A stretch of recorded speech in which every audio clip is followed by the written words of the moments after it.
esses assuntos com os nossos comentaristas, mas antes a gente continua em Brasília com a nossa reportagem. O Conselho de Ética da Câmara dos Deputados decidiu arquivar por 11 votos a 7 o processo que pedia a cassação de Eduardo Bolsonaro por suposta atuação no exterior contra instituições brasileiras. Vitória Abel, mais uma vez aqui com a gente. Os que defendiam a cassação do filho do presidente Jair Bolsonaro vão recorrer, claro, ao plenário da casa para tentar reverter essa decisão, é isso? Vitória. Tiago, é o que o líder do PT, Lindenberg Farias, disse que vai recorrer no plenário da Câmara dos Deputados dessa decisão do Conselho de Ética de arquivar o caso, ao pedido, o processo de cassação contra Eduardo Bolsonaro. Ele disse que encaminhou isso para a mesa diretora, mas ainda são necessárias assinaturas para que esse pedido realmente tenha a possibilidade de ser votado no plenário, mesmo que depois dele ter sido derrubado pelo Conselho de Ética da Câmara dos Deputados. Esse arquivamento aconteceu hoje, mais cedo, e acabou seguindo, os deputados acabaram concordando com o parecer do deputado Marcelo Freitas, do União Brasil, que pedia o arquivamento das acusações e do pedido de cassação contra Eduardo, sob a justificativa de que ele não estaria exercendo o seu mandato parlamentar e, além disso, também, melhor dizendo, o relator disse que Eduardo Bolsonaro estaria exercendo o seu mandato parlamentar fora do país e, por isso, não teria motivo para ele ser cassado. O deputado Eduardo Bolsonaro não compareceu ao Conselho de Ética virtualmente, né? É claro, ele foi convidado a participar por Zoom, mas não compareceu. A deputada federal Maria do Rosário, do PT, fez justamente uma manifestação ali no Conselho de Ética, falando que Eduardo Bolsonaro acabou ferindo não apenas uma, mas diversas regras que estão contidas no regimento da Câmara, que fala sobre a ética e o decoro parlamentar. Entre elas, é justamente a recorrente ausência do deputado, que não está exercendo o seu mandato corretamente, e, além disso, também o deputado não está tendo zelo com a defesa do seu país. Vamos ouvir um trecho da fala da deputada Maria do Rosário. Eduardo Bolsonaro, ao contrário de promover a defesa do interesse público e a defesa da soberania nacional, tem agido como um traidor da pátria e atua em todos os fóruns para prejudicar a economia, a nação brasileira, os brasileiros e brasileiras que vivem nos Estados Unidos, aqueles que pretendem lá estudar as relações comerciais e econômicas. Portanto, um traidor da pátria. Eduardo Bolsonaro não tem palavra, não tem ética, não tem honra. E nós aqui o estamos liberando de ser investigado por este parlamento. Pois é, e o líder do PL, o Sóstenes Cavalcante, defendeu que Eduardo Bolsonaro está no que ele chama de um autoexílio e, portanto, Eduardo Bolsonaro teria, sim, o direito de continuar com os seus direitos políticos e com o seu mandato valendo na Câmara dos Deputados. Vamos ouvir outro trecho. Eu quero só parabenizar o relator pelo relatório, porque Vossa Excelência foi a tecnicidade jurídica. Não é uma quebra de decoro, e sim uma disputa política ideológica. O deputado Eduardo Bolsonaro, que em nada fere o decoro e o Conselho de Ética, decide um autoexílio nos Estados Unidos por conta de, na sua avaliação pessoal e política, que é seu direito individual, a gente precisa ver o que é antiético. Antiético é bater na cara de colega deputado, que não foi cassado por isso aqui. Antiético é dar pontapé nos outros. Antiético é usar palavras que feram o decoro parlamentar. Pois é, e além disso também, agora o deputado Eduardo Bolsonaro vai poder ser cassado apenas pelas quantidades de faltas, né? Isso é claro se o presidente da Câmara dos Deputados, Hugo Mota, levar isso adiante. O deputado Eduardo está tendo as faltas contadas, mas esse limite de ausências deve vencer só no início do ano que vem, porque são contadas as ausências apenas nas sessões deliberativas, que é quando acontecem as votações. eleições. Depois de atingido esse limite, Hugo Motta pode ou não decretar a cassação do mandato, que foi o que Hugo Motta fez com o Chiquinho Brazão, por exemplo, acusado de mandar matar Marielle Franco. O que a gente também destaca é que essa decisão do Conselho de Ética de acabar defendendo o Eduardo Bolsonaro teve um cálculo político também de olho em 2026. Conversando ali com parlamentares de centro que fazem parte do Conselho de Ética, a avaliação deles é que não dava para ser favorável à cassação de Eduardo Bolsonaro, porque poderia pegar mal ali com as bases eleitorais deles, que são bases eleitorais conservadoras e, de certa forma, eleitores que são alinhados ao ex-presidente Jair Bolsonaro. Então, isso poderia prejudicá-los nessa construção do que eles vêm buscando para as eleições de 2026. Na maioria dos casos ali, eles querem justamente a reeleição do mandato deles de deputado federal. Então, o Centrão costuma sempre ter, tanto no Conselho de Ética quanto no plenário, na maioria das comissões, ter ali os votos decisivos, porque de um lado a gente tem o PT com um volume grande de deputados, de outro o PL também com um volume grande de deputados, e o Centrão acaba sendo sempre o fiel da balança e dessa vez optou pela defesa de Eduardo Bolsonaro, arquivando o processo de cassação contra ele. Tiago. Sem dúvida, então, esse processo arquivado, mas como a Vitória falou, ainda existe alguma chance em relação a faltas, né? A gente continua acompanhando todo esse processo envolvendo o parlamentar que está nos Estados Unidos. Até daqui a pouquinho, Vitória, vou girar os nossos comentaristas, Dora Kramer e o Túlio Nassa. Começando pelo assunto da Vitória, já a gente fala sobre o Supremo e a mudança do ministro Luiz Fux de turma. Você sempre fala, Dora, nós aqui sempre destacamos que o Conselho de Ética é uma questão política. Uns processos demoram muito tempo e outros terminam muito rápido, como foi esse caso, não é, Dora? Já qualquer questão dentro da Câmara é política, porque lá é uma casa política.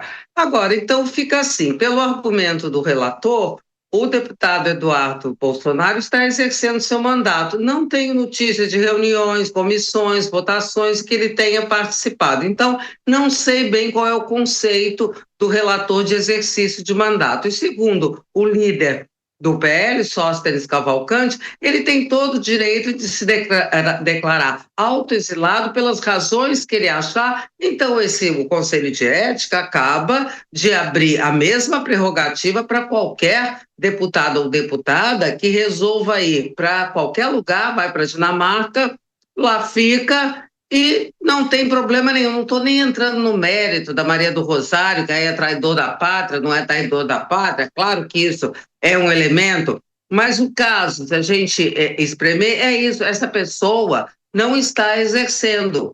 E a Câmara achou isso normal, segundo a Vitória, um grupo de deputados que pega mal. Então, é assim é que acontece em terra sem lei. Então, pronto, quando o líder do PL fala assim, não pode dar tapa na cara, vai poder, porque nada acontece com ninguém.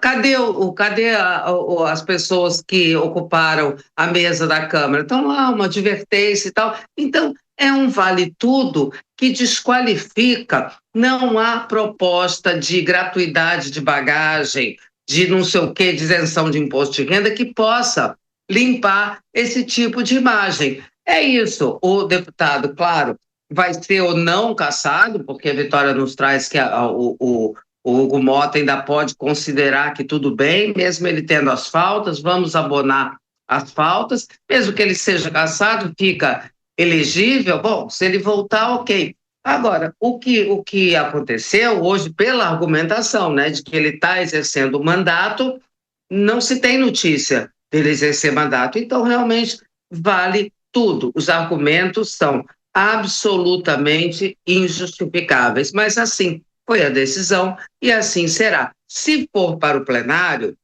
aí eu não sei dizer, pode ser que aí vamos ver com essa coisa de mobilização do Guilherme Boulos, o governo PT fazer uma nova onda, tipo aquela da PEC da blindagem, mobilizando a opinião pública, pode ser, porque o governo está nessa vibe de Congresso inimigo do povo, né? Isso aí é um prato cheio. A Vitória trouxe bem também, porque nós temos os polos, né? Aqui no caso da reportagem, Um polo com a deputada Maria do Rosário e o outro polo com o deputado Sóstenes Cavalcante. Mas tem o meio, fiel da balança, o Centrão, que dessa vez entendeu, pelo menos nesse processo, nesse caso, que ele não deveria, o deputado Eduardo Bolsonaro, perder o mandato. Agora, como é que fica a situação jurídica dele ainda? Porque a gente está falando da situação política, mas ele ainda vai ter dificuldade em relação ao próprio mandato? Sim, Thiago, ele vai ter dificuldade. É preciso a gente separar duas camadas nessa história. Uma questão é ligada às faltas do deputado Eduardo Bolsonaro. Essas faltas não estão em questão nesse processo, há uma confusão jurídica aí. Nesse processo não se discute a ausência de de Eduardo Bolsonaro. Até porque a questão da ausência dele leva à perda do mandato, não precisa nem de processo na comissão de ética. Basta completar o número de faltas para que o presidente da Câmara possa aí sim decretar a perda do mandato de Eduardo Bolsonaro. Outra questão que está se colocando aí nesse Conselho de Ética é se a atuação política de Eduardo Bolsonaro nos Estados Unidos configura ou não violação ética, se ele está ou não cometendo violação ética em relação à coação ao Supremo Tribunal Federal e aos interesses nacionais. Então, por essa questão, e não em razão dele estar ou não exercendo o mandato nos Estados Unidos, é que foi julgado preliminarmente que ele não estaria cometendo infração ética. Muito embora a atuação política dele é desastrosa, né? Convenhamos. Ele trouxe de volta a popularidade do presidente Lula, criou um racha na direita que é insolúvel até agora. Mas outra coisa é configurar isso como crime ou como infração ética. Então, o que se discute nesse momento, é o que foi arquivado pela comissão e pode ir a plenário, é o fato da atuação dele configurar ou não um exercício legítimo de um político que quer denunciar autoridades brasileiras perante governos internacionais. Thiago. Antônio, devolvo para você, já ouço a Dora também, sobre a mudança de turma do ministro Luiz Fux. Ele fez a solicitação, já foi atendido e a Janaína nos explicou que tem muita peculiaridade, se os processos em andamento dele na primeira turma, ele tem que voltar para fazer análise. Como é que fica essa troca no caso dele, nos julgamentos que nós estamos acompanhando, nas sentenças? Olha, Thiago, eu vou até fazer uma brincadeira aqui. A gente teria que exumar Otto von Bismarck, grande estrategista parlamentar alemão, chanceler de ferro, que dizia que a política é a arte do possível. Na verdade, ele tem que refazer esse texto e dizer que o judiciário e a justiça também é a arte do possível, porque o que tem sido feito no Supremo Tribunal Federal nesse movimento é exatamente isso. É uma cartada de mestre aí de Luiz Fux querer ir para a segunda turma, porque na segunda turma ele não vai mais ser o voto divergente, ele vai ser maioria se a tendência for mantida em relação ao posicionamento tanto ideológico como jurídico, tanto do ministro Cássio Nunes como do ministro André Mendonça. Então, ali na segunda turma, o ministro Gilmar Mendes e o ministro Dias Toffoli serão votos vencidos e não mais votos vencedores se essa regra continuar. Então, esse movimento de Fux é um movimento interessante do ponto de vista dele, do que é possível na atuação dele no Supremo Tribunal Federal. Agora, nós corremos o risco de ver também grandes embates e grandes discussões com o Gilmar Mendes, que é o presidente da segunda turma, né? E que já declarou aí a sua rixa em relação a Fux. Sobre os processos que ele mantém como relator na primeira turma, ele não pode carregar para a segunda turma, porque a prevenção ela é da turma e não apenas de uma pessoa. Então, portanto, não se pode alterar a turma uma vez iniciado o julgamento. O caso da inelegibilidade de Jair Bolsonaro continuará com a primeira turma e o ministro relator, que também é prevento, deve voltar especificamente, nesse caso, na primeira turma para concluir o julgamento. Thiago. Já, Dora, a gente falava, né, do ministro Luiz Fux ontem, da situação dele que queria sair da primeira turma, mas agora ele vai ficar com um pé em cada uma, né, por enquanto, pelo menos nesse momento de transição, né? Mas é uma transição, ele vai para a segunda turma e pronto. E eu acho temerária essa história de fazer o raciocínio matemático, que ele necessariamente vai formar a maioria. Ele não ficou na primeira turma porque ele não tem ambiente. A gente viu durante a sessão final, como os ministros todos fizeram questão de dar indiretas, às vezes muito desagradáveis, em relação ao Fux por causa do voto dele. O ambiente ali ficou péssimo. Quanto ao raciocínio matemático dele formar maioria, aí a gente supor que não há diferenças entre os processos. Então, o ministro Fux vai votar sempre junto com o ministro Nunes Marques, com o ministro André Mendonça. Os assuntos não importam. E os outros vão votar sempre de tal maneira. Ora, não é assim.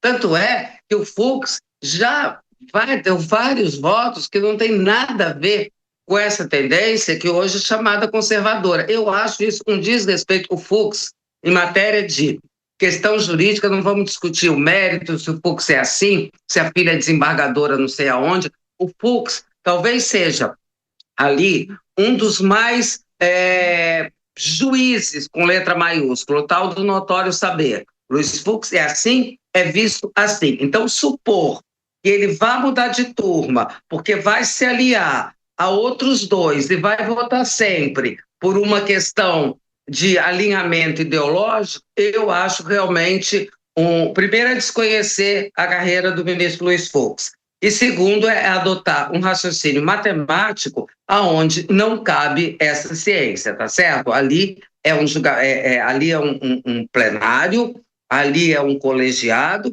de pessoas que examinam processos de acordo com a sua interpretação da Constituição. Não é uma questão de turma no sentido mais corriqueiro do termo. Daqui a pouco voltaremos a falar mais sobre, não as questões jurídicas também, mas a política e a filiação de Ciro Gomes ao PSDB nessa quarta-feira. A Rússia revela ter promovido um grande exercício militar com armas nucleares nesta quarta. Assunto para o nosso correspondente Luca Bassani, microfone Jovem Pan Internacional. O anúncio vem depois do cancelamento da reunião entre Donald Trump e Vladimir Putin. É coincidência ou não, meu caro Luca Bassani? Bem-vindo, boa noite. Você, Thiago, a todos que nos acompanham, tudo indica que não é uma coincidência. Afinal, na semana passada também tiveram início os vários testes também de exercícios com armas nucleares por parte da OTAN. E a Rússia, o vizinho indesejado de muitos dos países da OTAN, também detentora do maior arsenal nuclear do mundo, com quase 5.000 ogivas, fez os seus testes hoje com a supervisão do presidente Vladimir Putin, que também parabeniza todas as capacidades militares do seu exército, seja em terra, em água ou no mar, ou no ar. Também neste dia tivemos os Estados Unidos anunciando novas sanções à Rússia, algo que não acontecia desde o começo deste governo Donald Trump. O secretário do Tesouro, Scott Bessent, disse então que as petrolíferas russas, duas maiores e as suas subsidiárias, o que incluem, por exemplo, a empresa Lukoil, agora serão sancionadas para que a matança na Ucrânia possa ser freada. Isso vem um dia após o presidente Donald Trump dizer que não há mais planos para que haja com o presidente Vladimir Putin na Hungria, já que essas conversas esfriaram e os dois chanceleres aparentemente não têm se entendido. Ao mesmo tempo, hoje foi um dia de fortíssimos ataques em toda a Ucrânia, em múltiplas cidades, utilizando drones e mísseis balísticos, o que fez com que muitas pessoas ficassem mais uma noite sem energia elétrica. Um inverno rigoroso se aproxima e dificulta a situação dos mediadores e principalmente dos ucranianos, que pelo quarto ano seguido têm essa situação extremamente adversa. Luca, e qual foi a repercussão aí na Europa? Porque os Estados Unidos atacaram uma embarcação suspeita de tráfico de drogas na América do Sul, o que já se sabe, e claro, o mundo acompanhando também essas movimentações americanas aqui na própria América do Sul. Exato, Thiago. Nós estamos acompanhando ao longo das últimas semanas essas ações militares dos Estados Unidos no Mar do Caribe, aí na costa da Venezuela, para todos os efeitos no Oceano Atlântico, mas hoje, pela primeira vez também no Oceano Pacífico, um barco suspeito de traficar drogas foi atingido pelos Estados Unidos, matando 2 pessoas, aquilo que o secretário da Guerra, Pete Hegseth, chamou de 2 narcotraficantes que estavam promovendo esta atividade ilegal também no Oceano Pacífico. Toda essa questão envolvendo o Exército dos Estados Unidos, a Marinha, nessas regiões tem preocupado os líderes europeus que veem neste momento, o potencial para mais um conflito armado no mundo que ainda não conseguiu superar 2 grandes conflitos. O cessar-fogo ainda é vigente no Oriente Médio, mas muito frágil, e a guerra na Ucrânia ainda sem prazo para terminar. Com uma guerra regional, com uma interferência direta militar, isso também poderia exigir a diplomacia europeia, ou até mesmo receber refugiados. Então, por isso que a preocupação é muito grande neste momento. A gente vai ficar acompanhando o desenrolar de todas essas guerras pelo mundo. Feito. Luca Bassani, nosso microfone internacional. Boa quinta-feira para você. A gente volta a se falar amanhã. E na política, o ex-governador do Ceará, ex-ministro Ciro Gomes, se filia ao PSDB em um evento em Fortaleza, que contou com a participação de aliados de Jair Bolsonaro. Assunto para o repórter Matheus Dias, chegando aqui ao Jornal Jovem Pan. E como era esperado, ele fez críticas ao PT, ao governo Lula, ao Planalto. Como é que foi esse evento de filiação? Bem-vindo, Matheus.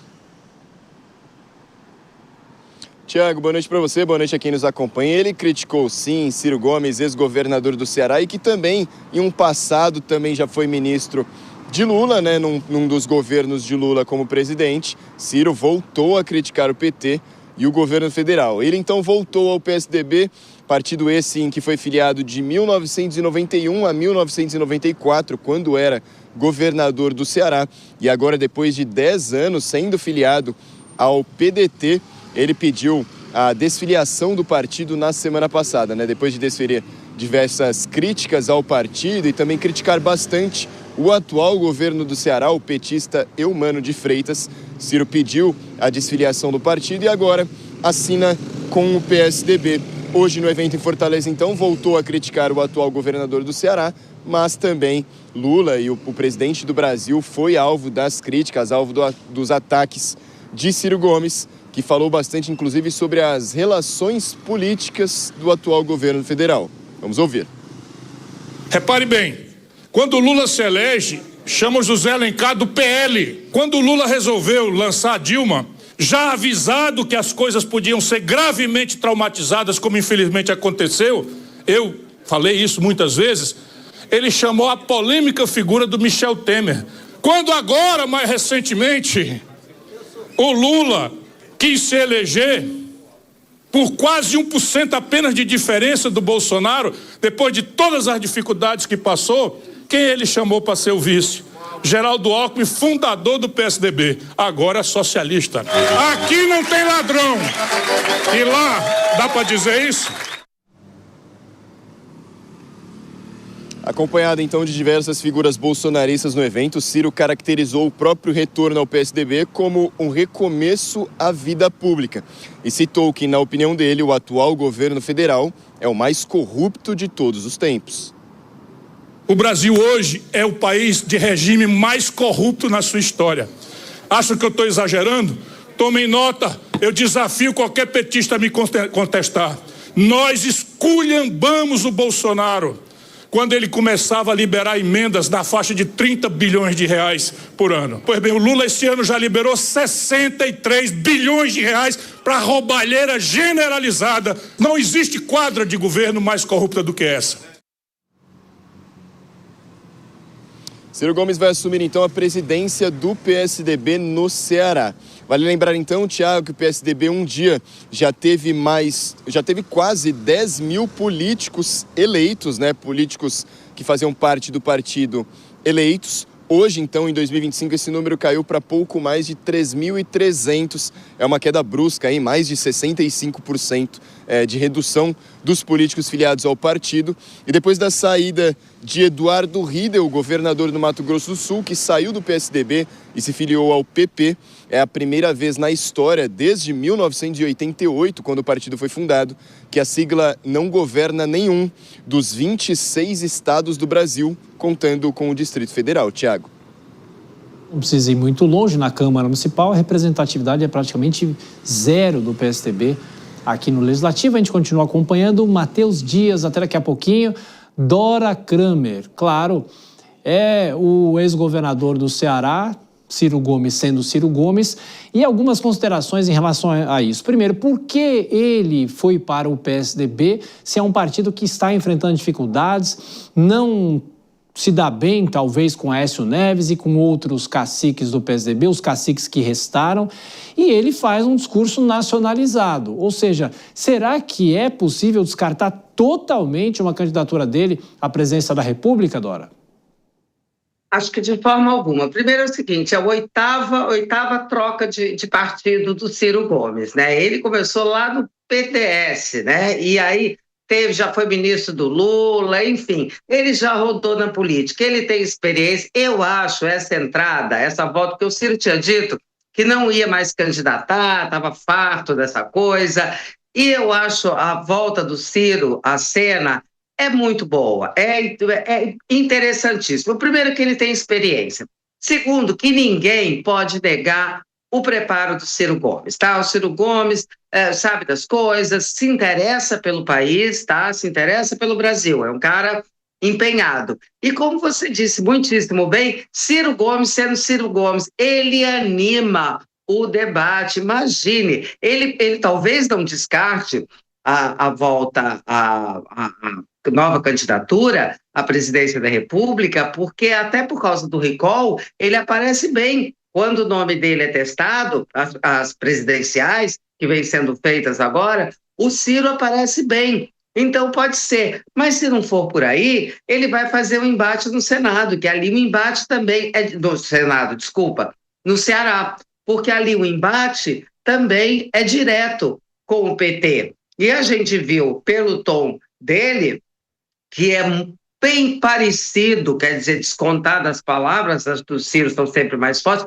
com o tom enervado do presidente Lula. Então, a gente vai ter pelo menos uma discussão bastante acalorada. E quando você me pergunta, e por que ele volta para o PSDB? Pode ser um ótimo negócio para o PSDB, até por causa do temperamento do Ciro, que acaba sempre prejudicando ele, porque aí fala uma palavra fora de hora, enfim, né? Ou várias palavras fora de hora, mas ele pode dar um gás ali no PSDB, que está precisado, né?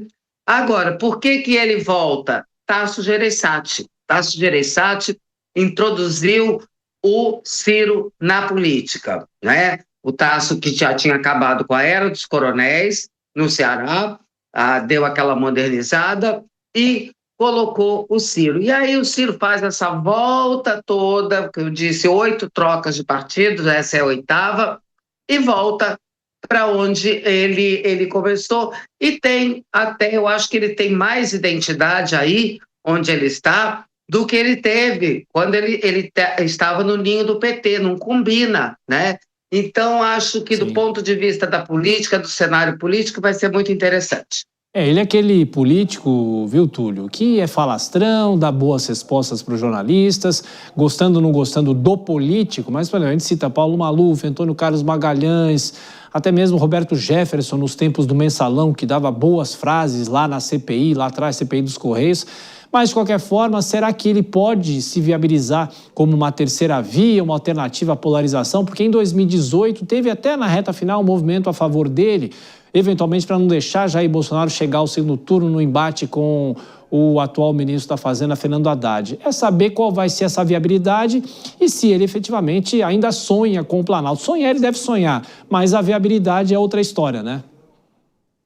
Pois é, Thiago, esse foi o grande dilema de Ciro Gomes, né? Conseguir viabilidade para se cacifar como uma terceira via.